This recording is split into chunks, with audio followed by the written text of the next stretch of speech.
Let's check in with Eric Zuliger of the Under Report and get his take on the Iran war.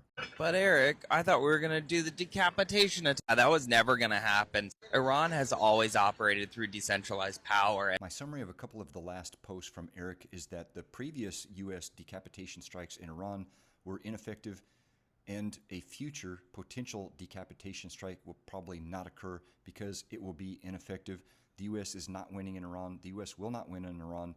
And if we put boots on the ground, it'll be a disaster because of this mystical and magical IRGC mosaic defense that's horizontal and able to absorb this type of military attack. While the IRGC leadership remains pretty much intact because it's horizontal, and I wrote a paper a while back on the IRGC Bonnyard Mafia. What if, as an elite constant gardener, you have to break a few eggs to make an omelet?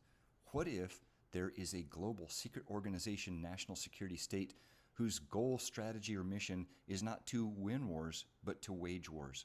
What if elites attempt to maintain global societal cohesion by perpetuating a noble lie, a myth that there is a nemesis out there for everybody, an enemy that can never truly be fully defeated? World War I Medal of Honor Marine Smedley Butler wrote a book called War is a Racket. Another Marine general named Lewis Walt wrote a book called The 11th Hour, in which he described a United Nations that hamstrung his efforts in Korea. And we know that Truman hamstrung Douglas MacArthur in Korea as well. Declassified documents reveal that the second attack in the Gulf of Tonkin, which got us more involved in Vietnam, never happened. Post-Vietnam, the U.S. military was involved in Beirut, Grenada, Panama, Desert Storm, and even after the collapse of the Soviet Union during the peace dividend, under Clinton, we were involved in the Balkans and Somalia, Haiti, just to name a few.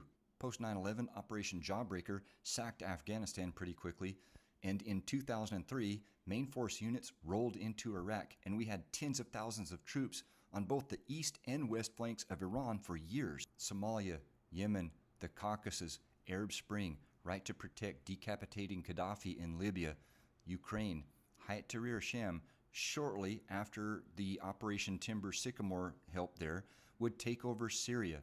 Then we went into Venezuela real quick. Globalization causes hybrid transnational threats, which cause perpetual security dilemma, which give multinational corporations, governments, and elite networks an excuse to actually expand the military-industrial complex, which is also global.